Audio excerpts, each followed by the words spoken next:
punya beberapa karyawan sekitar ya puluhan Bu ya. Ini masalah ibadahnya itu bagaimana Bu ya? Jadi pekerjaannya itu pekerjaan perkebunan. Jadi waktunya ibadah itu hampir tidak menunaikannya Bu ya. Hampir semuanya tidak menunaikan. Jadi kita menasehatinya. Dangkal ilmu, kurang ilmu, kadang kita juga tertinggal itu bab ibadahnya tuh ya. Baik. Jadi maksudnya nanti pertanggungjawabannya seperti apa, terus cara menasehatinya juga seperti apa Bu ya. Baik, Sekian. Assalamualaikum warahmatullahi wabarakatuh. Salam. Kullukum ra'in wa kullukum mas'ulun an ra'iyatihi. Semua kalian ini adalah punya tanggung jawab dan akan ditanya tentang amanat tersebut. Kalian punya tanggung jawab atas amanat yang Allah berikan kepada kalian. Dan kalian akan ditanya sudah kau tunaikan atau belum. Punya pembantu karyawan satu di bawah naungan kita. Berarti kita telah mengambil beban satu. Kalau kita membiarkan satu pembantu, satu pegawai tidak sholat, kita membiarkan, maka kita dapat tabungan neraka. Kalau kita tidak pernah mendidiknya, tabungan neraka, tabungan dosa buat kita. Karena apa? Sudah di bawah naungan kita. Anta mas'ulun akan ditanya oleh Allah Subhanahu wa Ta'ala.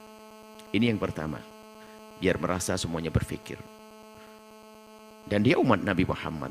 Ini kadang-kadang luput memahami makna dakwah ini bahaya sekali. Sehingga mungkin orang dakwah ke sana kemari, dipikir pembantu di rumah, karyawan di rumahnya itu bukan manusia.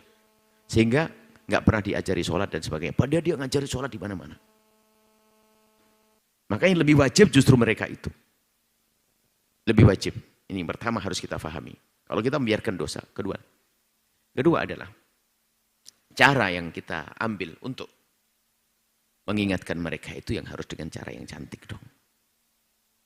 Artinya mereka kasih edukasi pendidikan yang perlahan. Sebab apa? Yang selama ini kami ketahui ya, mereka tukang pegawai keras itu tidak sholat bukan karena mereka tidak mau sholat. Karena pertama tidak mengerti cara sholat yang mudah. Cuman kadang karena disiplinnya manajemen sehingga seolah-olah nggak ada waktu lagi. Padahal bisa saja nyisihkan waktu. Atau dari perusahaan kurang memberikan kesempatan naik haruan aja jadi malas. Padahal seharusnya bisa. Jadi karena itulah makanya banyak meninggalkan sholat bukan karena nantang Allah, karena mereka tidak ngerti sholat yang gampang. Makanya kalau di kebun ya di kebun, tanah itu suci, ajari Anda ngasih contoh sholat di atas tanah liat, jidat hitam kena tanah liat, gak ada masalah, sholat sah. Bahkan kadang kami sering sholat di tempat-tempat di padang pasir dan sebagainya, kami tidak mau dikasih sajadah. Kenapa? Biar kasih contoh orang bahasanya sholat di atas tanah itu sah. Tanah itu suci kok. Nah, barangkali kalau tidak nyaman, cukup aja di jidatnya kasih daun jati begitu, di bagian jidatnya untuk sujud, biar tanahnya itu nggak ngirup debu, yang boleh saja dikasih daun pisang, kayak ada daun jati, atau daun lanporo dipotong-potong terus jejer begitu kan menjadi membatasi antara hidung dengan debu biar debu nggak naik, sah begitu. Waduh kotor celana saya, kotor itu tidak najis. Anda bisa sholat dengan baju yang berlumpur atau baju yang penuh dengan oli karena kerja di bengkel, sah karena oli tidak najis. Sebenarnya kita pun membahamkan bahasanya sholat itu gampang. Dan tidak harus pakai kopiah putih, pakai baju putih, enggak. Memang kesempurnaan iya. Tapi kalau sudah kita tekankan tentang kesempurnaan, yang wajib pun jadi berat. Jadi dari awal dulu laksanakan kewajiban. Wudhu pun sangat mudah. Tidak harus pakai keran yang mengalir. Itu kolam itu sah. Di kolam itu. Nah ini jadi permasalahan mereka itu adalah karena tidak mengerti ternyata sholat itu mudah. Kita fahamkan, kita ajak duduk. Tidak sekedar kita memahamkan. Anda bisa belajar. Kalau Anda bisa punya karyawan, Anda bisa duduk dengan ustadz-ustadz di sini 1 jam saja. Setelah itu Anda praktekkan di sana begini-begini. Oh senang mereka. Senang mereka. Dan kita juga pernah pengalaman di sini pertama kali bangun pondok ini kan kita bingung. Waktu itu cari tukang susahnya yang sholat. Cari tukang sholat susah, ya Allah. Dapat tukang yang sholat kenainya tidak, dapat kenaik sholat kurang, terus bingung. Kemudian ada yang membangunkan tempat ini sama masjid itu. Bingung, cari tukang susah. Kirain tukang ahli neraka semuanya, kan begitu. Ternyata setelah itu, pokoknya kayak peraturan. Saya nggak mau tahu, pokoknya mereka harus sholat semuanya. Masih ingat waktu bangunan tempat ini. Di hari pertama bangunan sholat zuhur berjamaah tukang semuanya. Karena diatur, senangnya mereka bisa sholat berjamaah zuhur. Mereka rindu sholat. Tukang-tukang juga ahli surga yang banyak. Kan sampai tidak tahu mereka bahasa itu kemuliaan. Seperti itu. Jadi mudah sholat. Bengkel di atas oli sah. Oli tidak najis. Uang oli-oli bagaimana menghalangi air. Yang menghalangi air ada keraknya.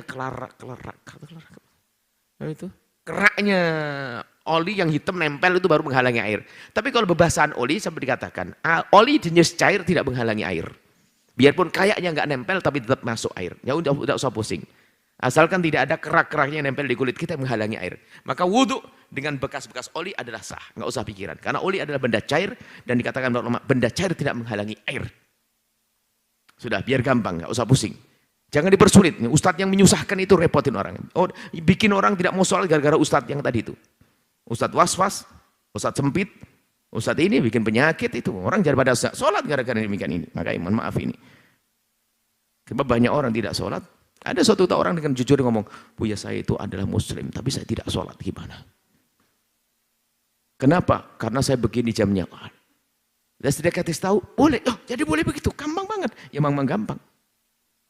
Jadi tolong itu ya, ingat. Banyak di sana orang meninggalkan sholat, tapi ingat, itu bukan karena nantang Allah, tapi karena mereka tidak mengerti cara sholat yang mudah.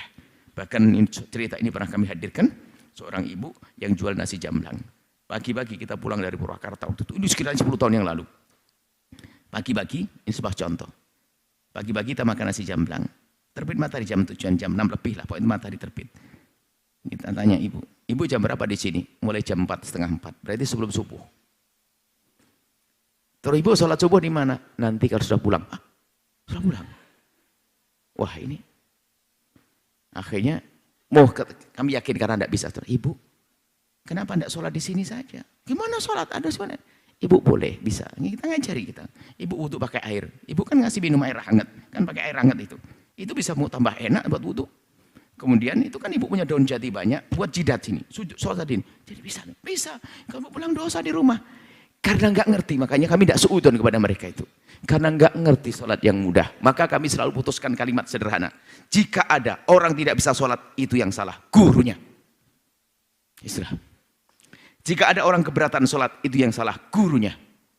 Jika ada orang merasa susah sholat, itu yang salah. Gurunya.